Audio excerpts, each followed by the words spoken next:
Breaking now from London, a city, a nation, a world, left utterly stunned. At exactly 3 p.m. local time, Buckingham Palace was placed into an effective lockdown. Senior staff were recalled.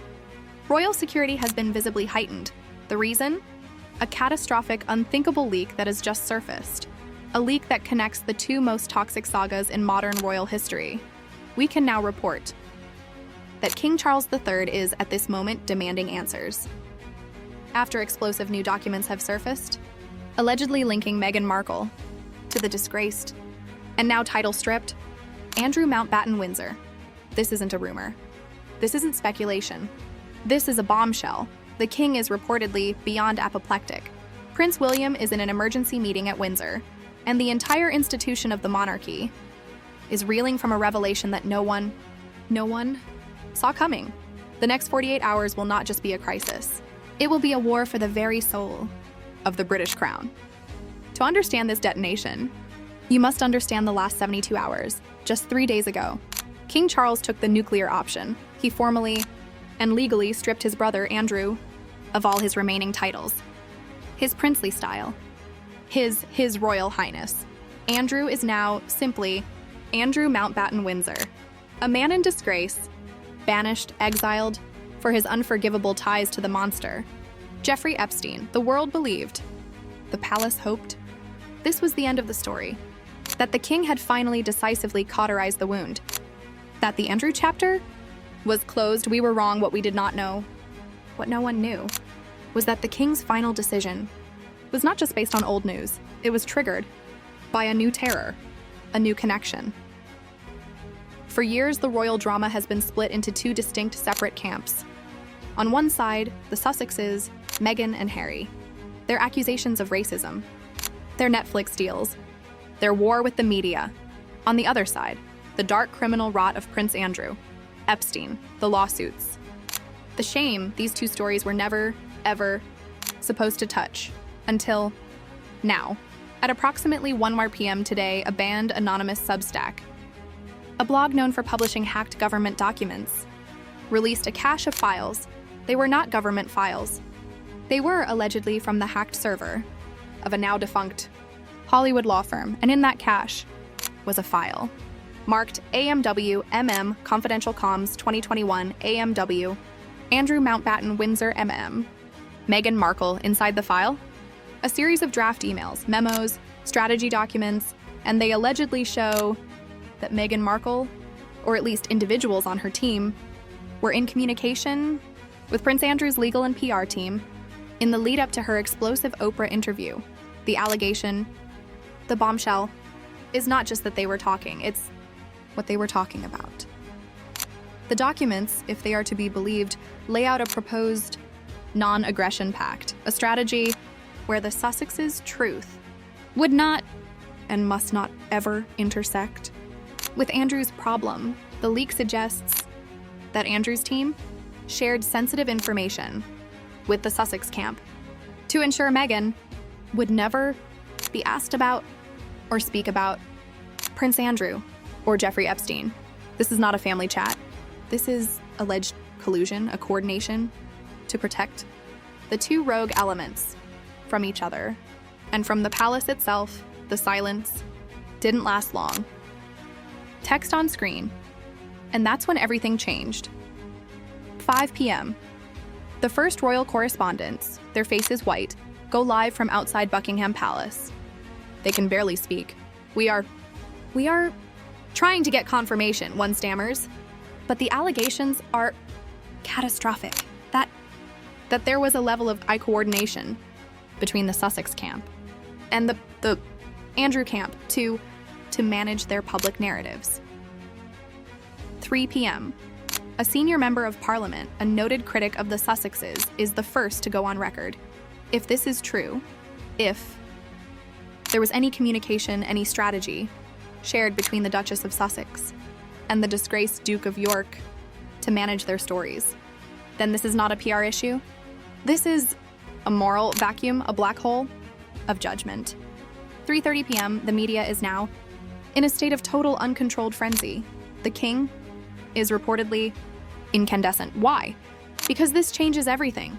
It suggests the Oprah interview wasn't just an attack on him or on William. It was a coordinated move that had allegedly protected his disgraced brother. It implies that while Meghan was talking about her truth, she was allegedly staying silent on the firm's darkest truth. The king, we are told, feels played. He feels that his son and his daughter-in-law were at best silent participants and at worst active partners in a strategy that allowed the Andrew scandal to fester.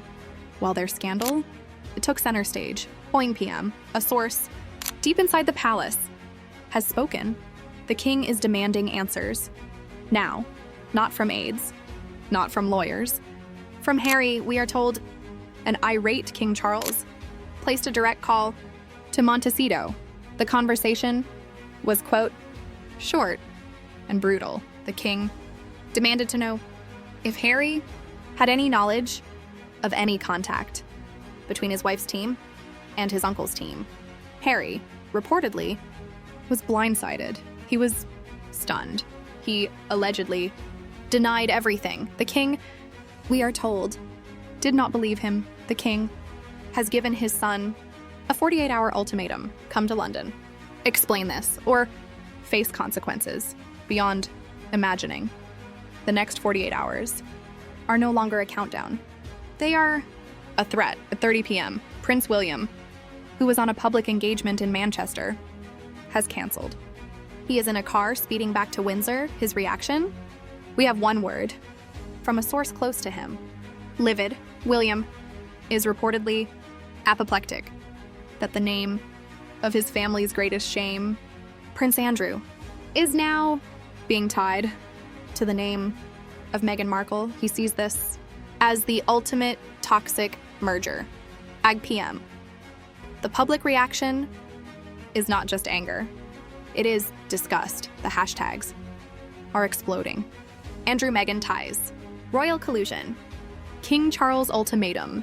The narrative is brutal that Meghan, who positioned herself as a victim of the palace, was allegedly in league with the palace's greatest villain, that her moral crusade for truth had a dark exception.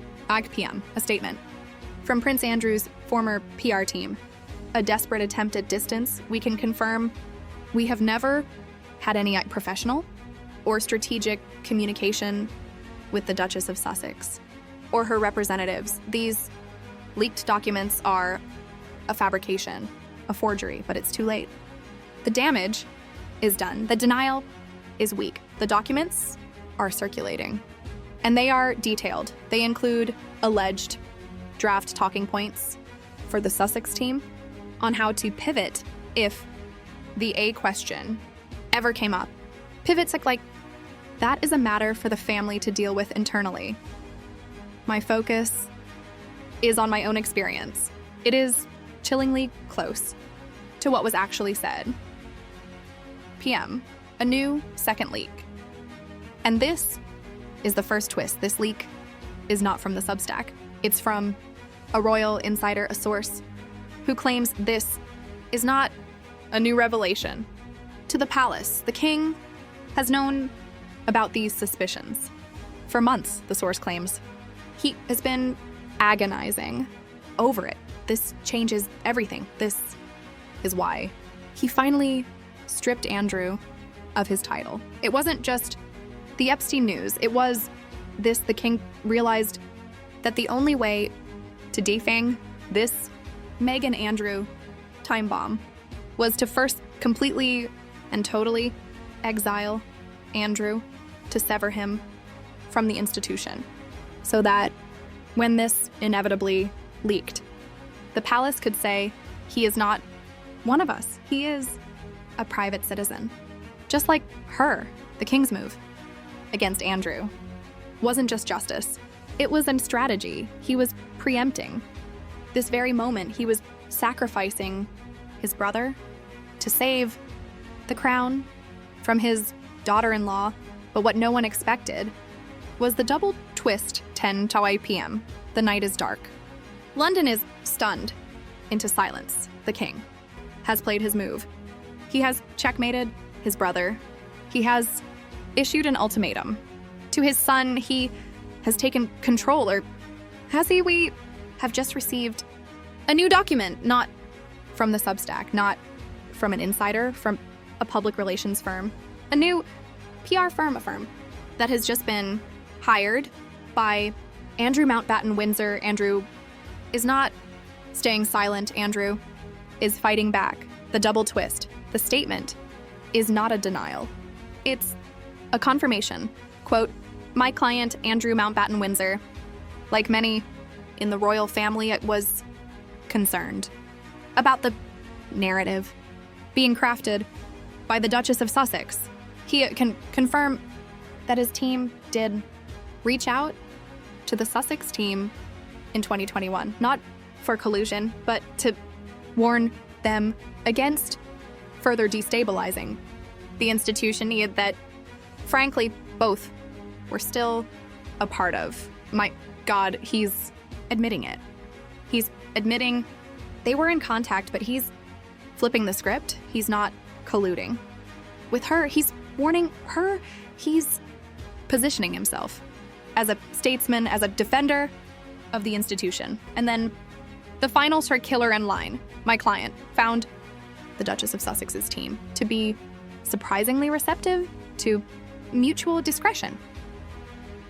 He's just implicated her. He has thrown a grenade onto the bridge and set fire to everyone. He's just confirmed the king's worst fear, that Meghan agreed to be discreet.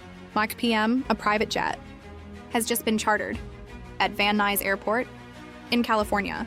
Destination, London. Is it Harry? Is it Meghan? Is it both?